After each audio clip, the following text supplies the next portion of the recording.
Gracias, amigos televidentes, por estar en sintonía, y en este último segmento de su Conversemos de la mañana del día de hoy le doy la bienvenida al licenciado Mauricio López Bonilla. Encantado. Qué bueno verlo aquí en Vea Canal. Estoy acostumbrada a decirle ministro, o sea que no sé cómo le voy a decir, porque estoy acostumbrada a decirle ministro, y exministro me suena muy feo. Entonces... Mauricio. ¿Le puedo decir Mauricio? Ese es mi nombre. Ok. ¿Y usted, Karina? Entonces, licenciado Mauricio Bonilla, mucho se ha hablado, sabemos que muchas veces se hacen olas muy grandes que no son tan grandes, y es por repetir y repetir y repetir y repetir. Sabemos también que cuando se ha de ser funcionario, lo que menos tiene es tiempo, y lo que más le hace falta es el tiempo, ¿verdad?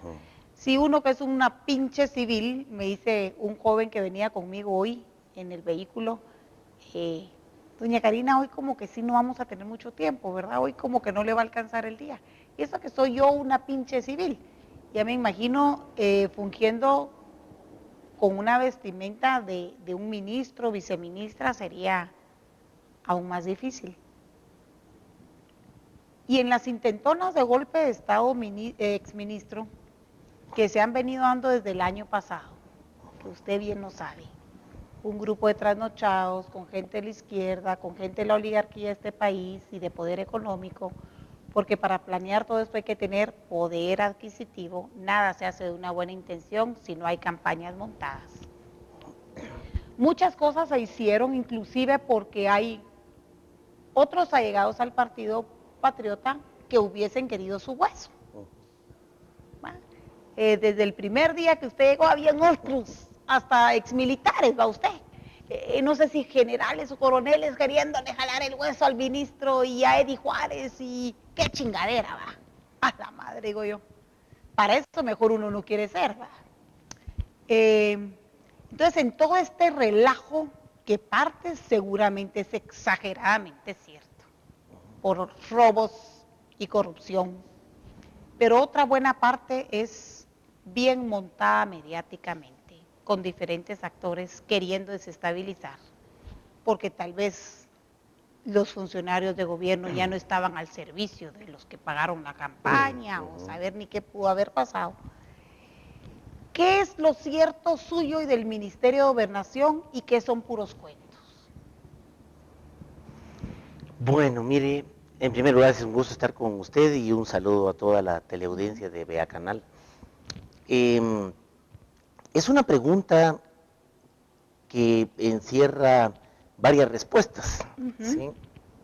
Lo primero, esta es una cartera sumamente compleja, complicada de manejar, compleja de entender, complicada de manejar y sumamente absorbente por las responsabilidades que se tienen.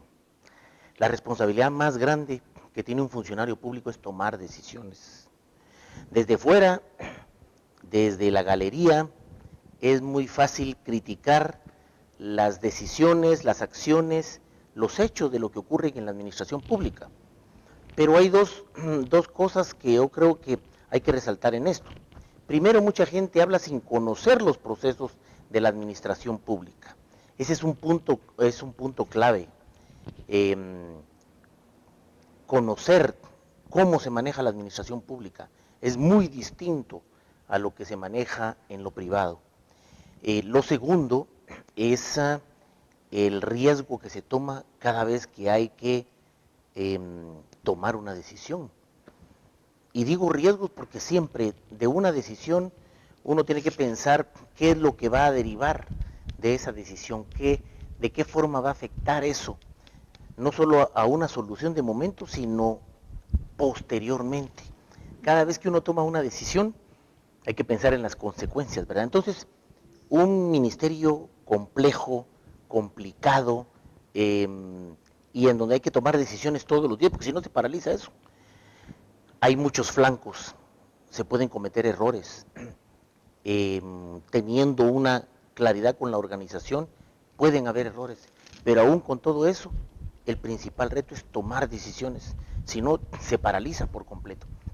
Yo tuve una ventaja, fue que empecé a trabajar desde el 2010 lo que iba a ser el plan estratégico del Ministerio de Gobernación. Si usted me dice, mire, ¿dónde estaba el tema de los sistemas de videovigilancia, cámaras? Forma parte del proyecto de plataforma tecnológica integrada que constituía en trasladar un ministerio del siglo XX al siglo XXI con estándares internacionales. Y esto implica para ello, para conducir esta línea, entonces creé el Viceministerio de Tecnología de la Información y Comunicación. Ahí está, esto era parte de un plan. El tema antinarcóticos. No existía una institucionalidad como tal, más que lo que le han cambiado de nombre un montón de veces, el DOAN, la DAIA, lo que fuera. Nosotros lo constituimos como una subdirección general de análisis de información antinarcótica y convertimos el quinto viceministerio en un viceministerio antinarcóticos, que pudiera trabajar cada una de las áreas de esa complejidad que es también atender el tema de la narcoactividad.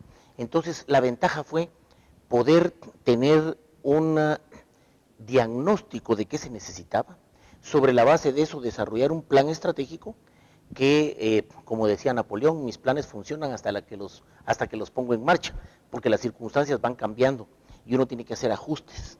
Y en estos 3 años y medio que fui ministro, entonces fuimos ajustando, lo fuimos enriqueciendo, fuimos definiendo nuevas acciones. Y esto definió toda una línea de trabajo que debe continuar, va a continuar, y que debería proyectarse al siguiente periodo para darle una sostenibilidad a todos los cambios. Por ejemplo, subimos la fuerza policial de 25 a 35,000. Se dice fácil, pero pensar en la planilla, en los uniformes, en el equipo, en el armamento, en la capacitación, no lo podíamos hacer en una sola sede. Para cumplir con lo que decían los acuerdos de paz, de tener una policía con pertinencia cultural, creamos las sedes regionales de la academia, una en Huehuetenango, otra en Salamá, otra en Santa Rosa, y esto nos va permitiendo tener ya una proyección de administración de personal de la PNC. Entonces, la primera ventaja fue venir con un plan que habíamos trabajado desde el 2010, 2011 durante la campaña y que lo echamos en marcha. Y ahora hemos venido haciendo el monitoreo, el seguimiento, y esto tendrá que documentarse al final del periodo para decir, este fue el plan de los 4 años. El segundo tema es que había todo el respaldo del presidente para desarrollar estos procesos. Regularmente viene un presidente que no sabe mucho del tema de seguridad, pone a alguien que él cree que sabe de seguridad, pero a este ministro que ponen de seguridad le ponen un viceministro y le ponen otros viceministros y le dejan muy poca capacidad de acción. Si vemos hacia atrás, ocurrió siempre eso, es formar equipo, es un poco complicado. ¿Por qué? Porque entonces le ponen viceministros, ponen un ministro, hay que convencer al presidente, hay que ver una serie de cuestiones, es muy difícil la dinámica. ¿Y en su caso usted nombró a sus viceministros? Sí, yo tuve la libertad de acción de poder escoger. O sea, usted nombró a Eunice Mendizábal en drogas, en antinarcóticos. Así es, sí. Tenía el perfil. ¿Usted la trae de del Ministerio Público porque ella era una fiscal? Ella estuvo en el Ministerio Público, estuvo también en la FESI, en la Fiscalía Especial contra la Impunidad. Y bueno, con el trabajo que ella había hecho, me la presentaron, me la recomendaron, yo no la conocía, vi su currículum y vi que era una persona con muchas capacidades y mucha trayectoria. Y déjeme decirle que estos 3 años y medio de trabajo desarrollado por ella son más que excelentes. Ella construyó un viceministerio de prácticamente cero a tener hoy día todo un equipo, todo un aparato bien definido. Tenemos, por ejemplo, la Fiat, que es la fuerza de los 6 helicópteros donados por Estados Unidos, que hace un mes acaba de pasar una auditoría del Departamento de Estado en todo lo que es mantenimiento, procedimientos de vuelo, etcétera. ¿Y cómo lo pagaron? Esto no, lo que recibimos fue una donación. Ajá, pero ¿cómo pagan los mantenimientos y demás? Para eso hay se creó una línea presupuestaria para poder recibir el mismo mantenimiento que le daba antes NAS INL del Departamento de Estado, es el que ahora se le da a los mismos helicópteros. Entonces, el tema aquí es muchas capacidades. Creamos el Viceministerio de Prevención de la Violencia y el Delito. Arquel Benítez. Sí, y hemos venido trabajando. Se cerró con 303 municipalidades que incorporaron los criterios de la Política Nacional de Prevención ya a sus planes particulares. Es un gran logro porque uno dice 300 municipalidades, pero lo que no toma en consideración es que un consejo municipal está formado por gente de diferentes partidos y diferentes comités, y poner de acuerdo a todos ellos es una proeza. Entonces, estos son poco a poco cosas que se van avanzando. Entonces, cuando se habla de eso, muchas veces se califica, a ver, un proyecto, y se le meten dudas a un proyecto. O viene alguien y se va al extremo y dice, no se ha hecho nada. Por supuesto que sí. Yo he dicho que en Guatemala pueden haber 25 cosas malas, pero van a haber 15 buenas. El asunto es cómo visibilizamos las buenas.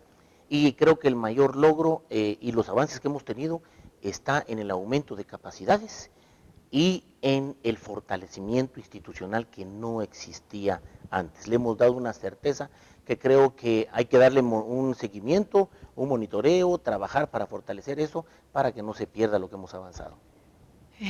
Licenciado Mauricio López Bonilla, a ver, hay 3 grandes empresas que prestan el servicio de telefonía en el marco de la quitada del monopolio de las telecomunicaciones en el país. Yo me enteré que un grupo pequeño que tiene capital español y guatemalteco es quien pudiese haber pagado titulares en algunos medios de comunicación o pagado u hostigado o haber incitado a titulares como las compras anómalas de cámaras. Derivado que ellos tenían planeado una buena parte de este proyecto, dicen mis fuentes, para poder cablear todo el país o gran parte del país con fibra óptica, porque estas cámaras trabajan con fibra óptica. Oh sorpresa, no se lo ganaron. Y cuando algún privado de mucho poder o que se creen dueños del país se ve afectado, chingan. Perdón por mi francés. ¿Chingan mucho los empresarios de poder económico en el país, ministro, exministro? Bueno, mire, realmente digamos que hay muchos titulares que parece ser, hoy lo que descubrieron, no, lo que les pagaron para que el titular fuera. Mire, aquí hay, digamos, muchas consideraciones que deben hacerse. Primero, Guatemala no ha tenido experiencia de grandes proyectos en temas de tecnología. En medio del tema de tecnología de seguridad, sobresalen lo que son los sistemas de videovigilancia. Y todo el mundo identifica cámaras, ¿sí? Y todo el mundo cree que solo la cámara que está ahí es parte del Busquemos del algo sistema. en la página del Ministerio de Gobernación que tenga que ver con el sistema de videovigilancia para mostrar que no es solo una pinche camarita, sí, sino que son grandes centros de instalación de hardware y software. Entonces, en este tema, lo que muchos no, digamos, lo que la población debe saber, es que las cámaras es un 17% del componente de un sistema. Está la cámara que tiene que tener una resolución apropiada para que no se pixelee la imagen a la hora de querer ver esa imagen. Luego, el sistema de transmisión de los datos, que regularmente hoy día debe ser fibra óptica. Luego tiene que llegar a centros de monitoreo donde están los policías viendo las imágenes de las cámaras en diferentes puntos.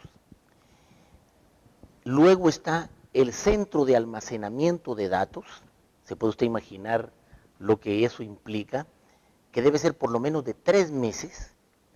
¿Y por qué 3 meses? Porque las cámaras cubren varias áreas. Primero, son un disuasivo.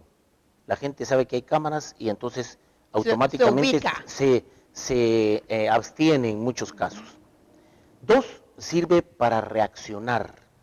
Esto implica que si aparece algo o hay una alerta de una cámara, una alerta porque leí una placa que está con reporte de robo, automáticamente va a ir al centro de monitoreo y dice en qué dirección, qué tipo de vehículo. ¿Y eso ya se puede hacer aquí en Guatemala? Ya se puede hacer.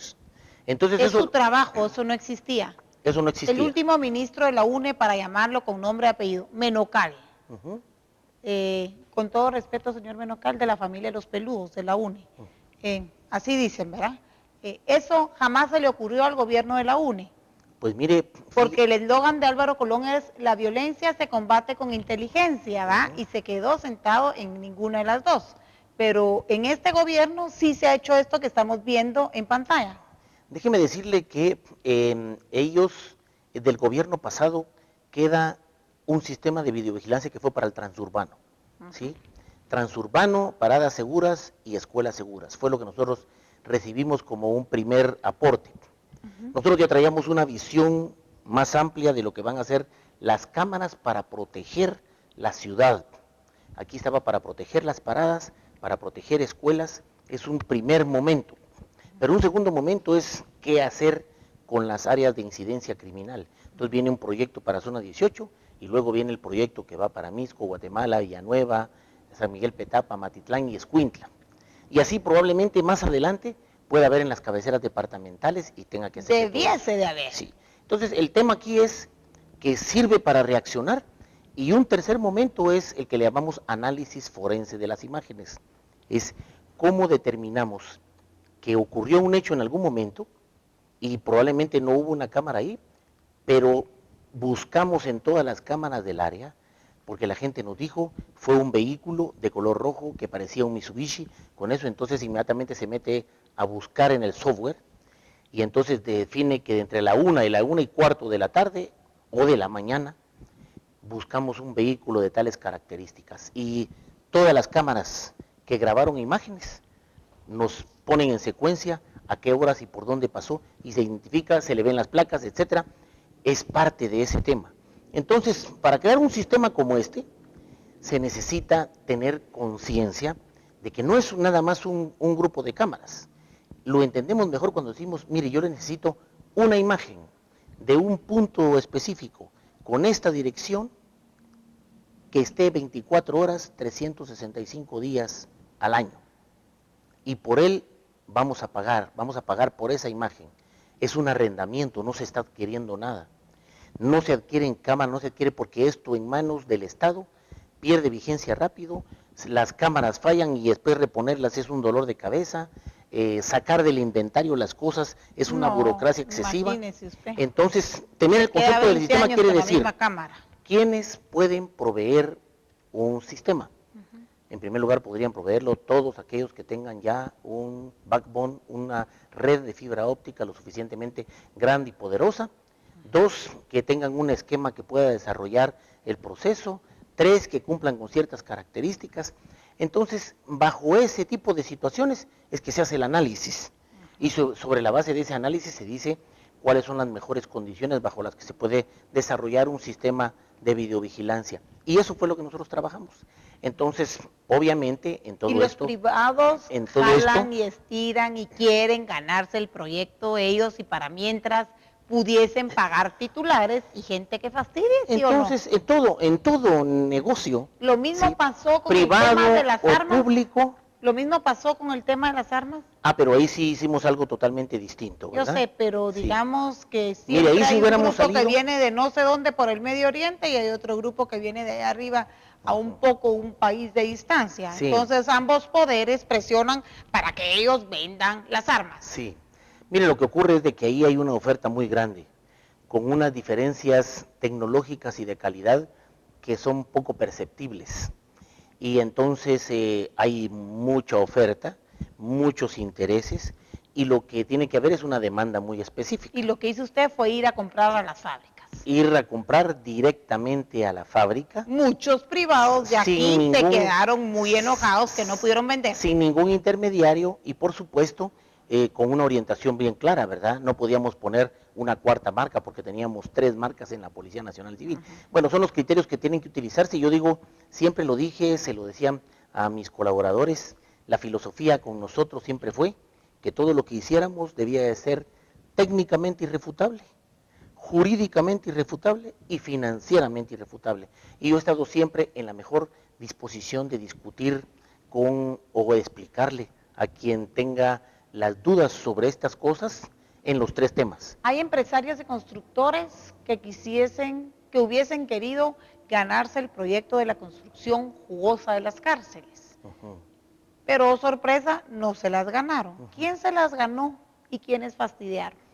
No, mire, fíjese que para este tipo de cosas, los procesos regularmente, si digamos que es un proceso, un concurso abierto, una licitación pública, tendrían que entrar muchas empresas que tienen el expertise, porque no es lo mismo en Guatemala realmente experiencia en construcción de cárceles bajo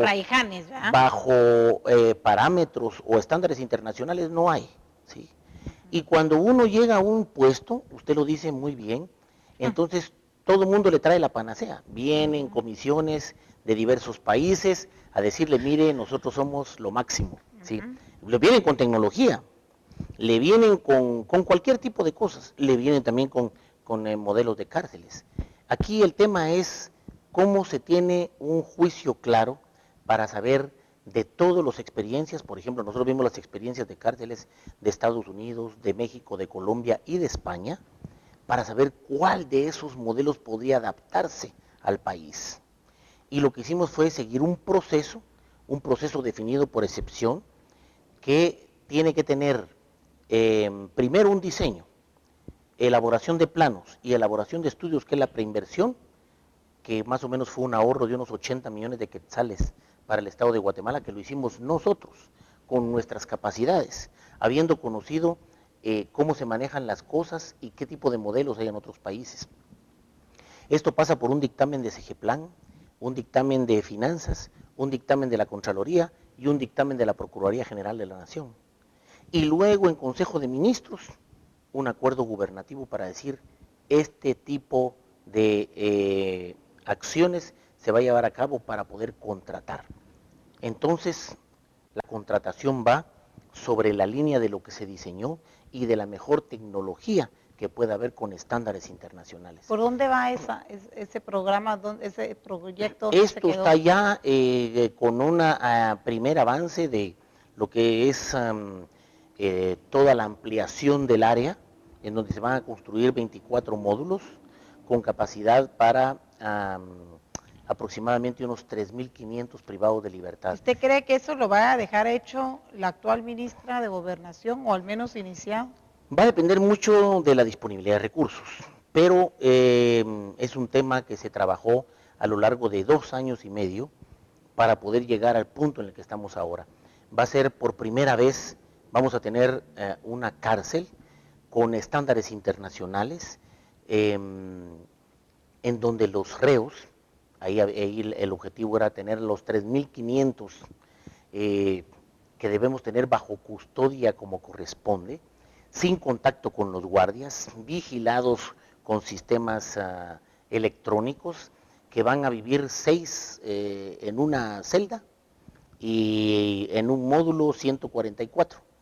Entonces son otras condiciones totalmente distintas, y a partir de ahí debería empezar todo un proceso de remozamiento y de levantar de nuevo las capacidades de las granjas penales, que usted sabe que son estructuras de los años 70, y después de eso no se construyó nada formal que pudiera estar con estándares internacionales como corresponde. Entonces, este sería un gran paso para poder poner por primera vez, después de muchísimos años, un grupo de reos, de privados de libertad, bajo las condiciones que deben estar en cárceles cumpliendo condena. Cuando yo vine acá, habían 12.000 privados de libertad, y ahora que me voy hay 20.000. Este es un tema muy complejo, no es solo de infraestructura, es un tema de trabajo en conjunto con Ministerio Público y fiscales y ejecutores, con organismo judicial y jueces ejecutores.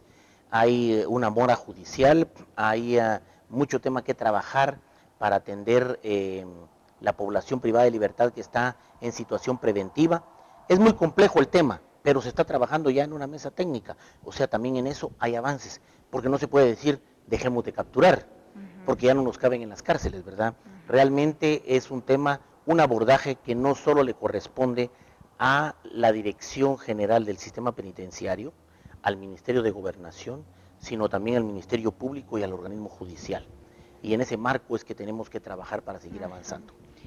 Mucho se habla del tema de drogas en el país. Sabemos que tenemos como nación, como república, una presión muy fuerte por parte de la potencia, que quiere parar el envío de la droga hacia el norte, pasando por México. ¿Qué tan hipócrita es este país, exministro? Porque aparentemente aquí se agarran capos de cierto nivel, pero todos sabemos que hay mucha gente del poder económico metido en este negocio que hasta el momento es ilícito, y sabemos que sí, solo sí se puede lavar ese dinero y blanquearlo en el sistema financiero. Es un tema difícil de abordar, es un tema del cual cada día se debe hablar más con claridad, porque queda sombrero es agarrar a aquel que está hasta la punta, pero ese aquel que está hasta la punta lo obedece a alguien que se sienta con uno a comer en el mejor restaurante y muy probablemente nuestros hijos son compañeros del colegio. Y es de cuello blanco y del jet set, pero a la hora de los pencazos se llevan al pobre chumo, último filo de la línea. Aquí hay gente de poder económico blanqueando, exministro. ¿Cuándo el pueblo va a saber nombres y apellidos? Vea, este es un tema, yo hablo de la narcoactividad porque es un tema complejo en virtud que el abanico es muy grande. Sí, se puede... Todos los que no parecieran que son, sí son. se puede producir, se puede fabricar, se puede trasegar, se puede comercializar, obviamente se lavan dinero y activos. ¿Se necesitan empresas para lavar? Hay muchas cosas. Y fíjese usted que el lavado de dinero es un delito que para probarlo tiene que tener una conexión de delitos previos, ¿verdad? ¿Sí? Es algo así como... O para probarlo se necesita un sapo. Es muy complejo, sí, es muy complejo probarlo, y obviamente las economías y el movimiento de dinero y de inversiones lo vuelve complejo, ¿sí? Entonces, primero, entender el delito de lavado de dinero y toda la criminalidad subyacente al lavado de dinero es sumamente...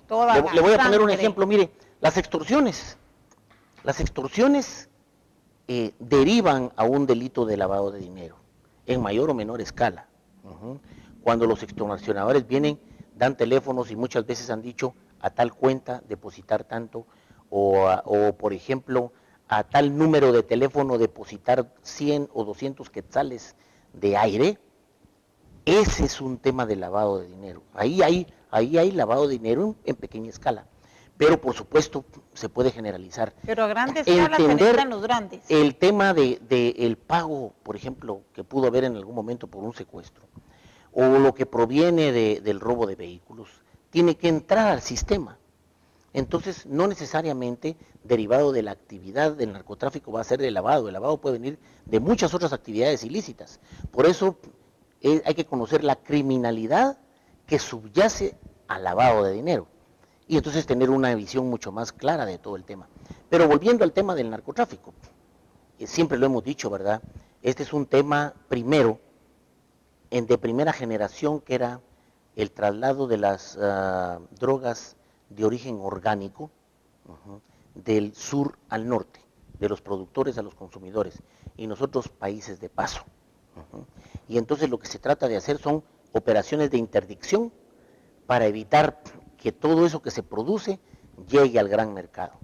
Entonces unos vienen y dicen, ataquemos la oferta, y otros dicen, no, ataquemos la demanda, y otros atajemos en los países de paso. Se convierte en un tema muy global. Y eso estamos hablando solo del trasiego hacia el norte, pero ahora hay trasiego hacia el sur, en el mismo sur. Argentina, Chile están sufriendo, el mismo Brasil están sufriendo hoy el impacto del narcotráfico hacia el sur. Y por supuesto no se diga el que va para Europa. Este es el fenómeno, ha sido el fenómeno tradicional. Inicialmente se pagaba por asegurar las rutas de trasiego, por el cargamento en el trasiego, Pero ahora el tema es que desde hace algunos años ya pagaban con una parte en dinero y otra parte en especie. Y esa parte en especie, ¿qué tiene que hacerse? Venderse. Comercializarse. Entonces, es un secreto a voces, ¿verdad? Que muchos lugares ofrecen, sobre todo donde hay un impacto fuerte de movimiento turístico, ofrecen en algunos lugares la disponibilidad de este tipo de drogas.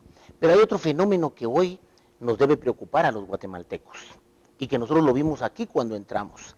Sin ninguna duda, el primer desafío que tuvimos con la hoy ministra Eunice Mendizábal fue el tema de los precursores químicos.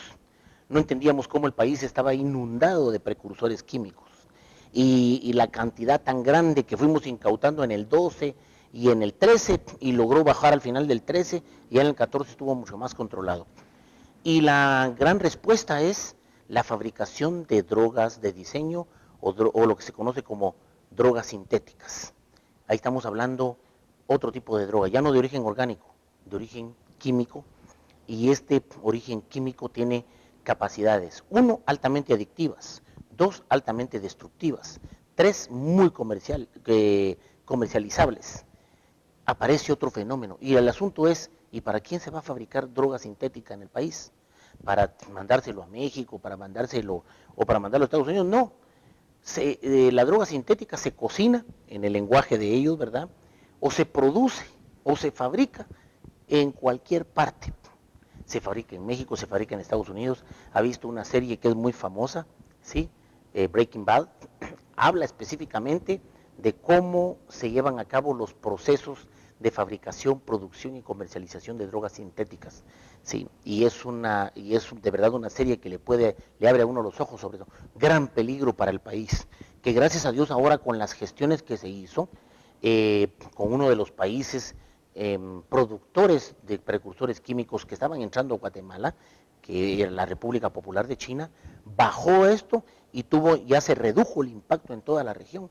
Fue algo por lo que felicitaron a UNICEF internacionalmente, una buena gestión, pero eso está presente, ¿sí? Está presente que un pequeño laboratorio artesanal puede producir droga sintética y esta se comercializa con mucha facilidad.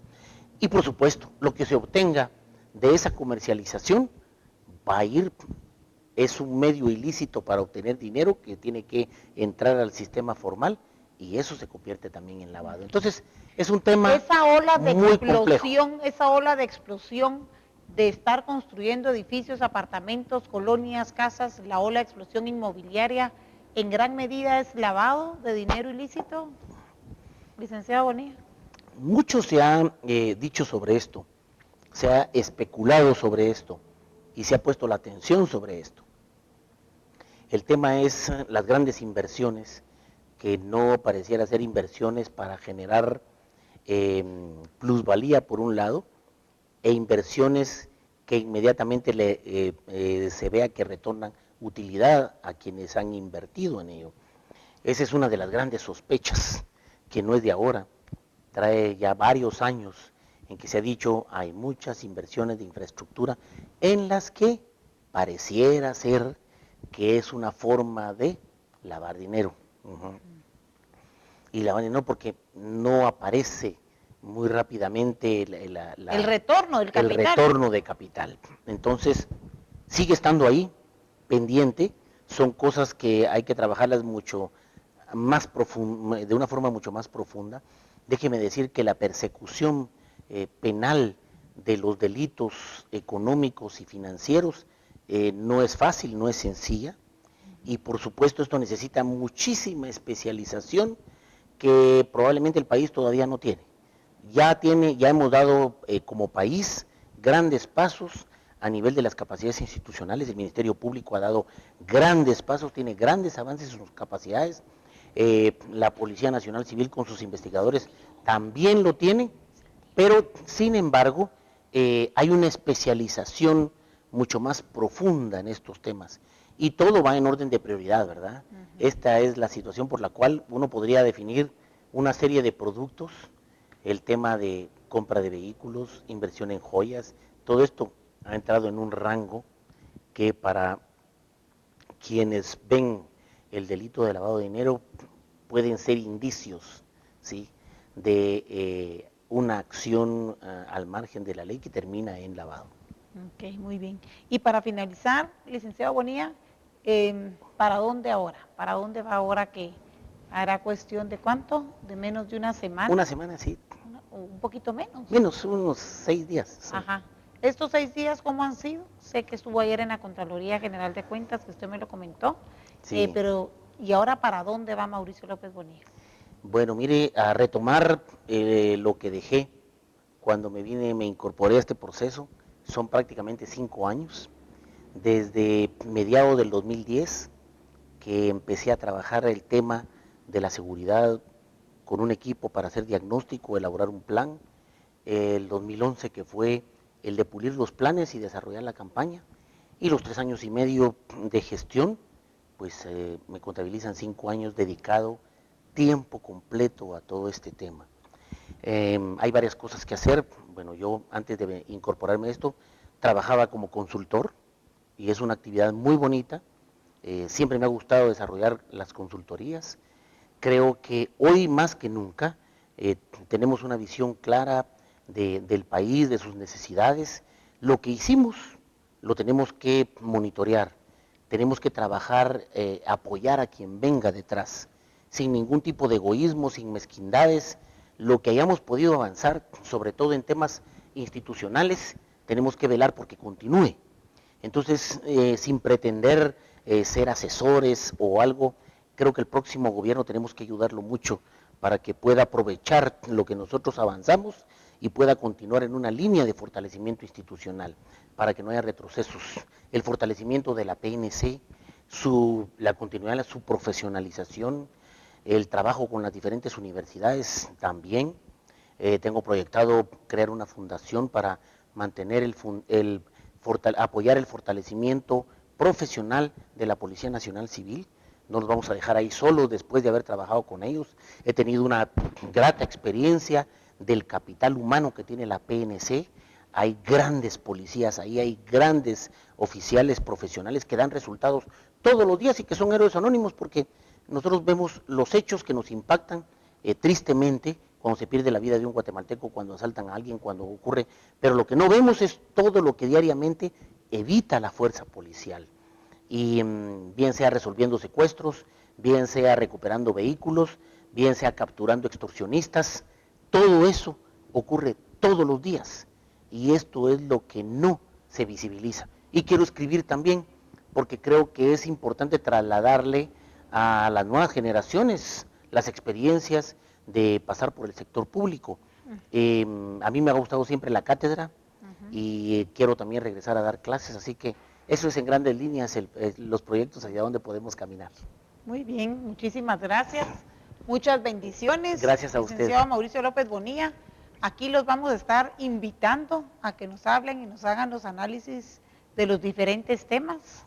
Con mucho gusto. Guatemala está complicada, lo que sí se vale es puntualizar, ¿verdad? Y señalar exactamente dónde está el problema y quiénes pudiesen ser los actores. Yo creo que lo que hace falta en el país es mucho debate.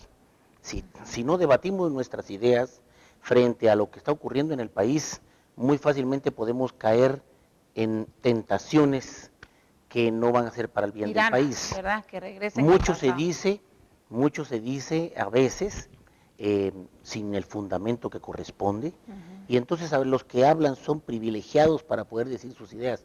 Creo que debe haber un debate nacional mucho más amplio, mucho más profundo, donde haya representación de diversos sectores y en donde todo el mundo tenga algo que decir sobre sus necesidades. El campo tiene que seguir hablando de sus necesidades, por poner un ejemplo, y hoy es una voz que ahí está todavía por expresarse, ¿verdad? Hace falta un gran debate nacional, creo que eso es lo que tenemos que fomentar. Muy bien, muchísimas gracias. Gracias, amigos televidentes, por estar en sintonía. Los veo el día de mañana, sigan en sintonía con la programación regular.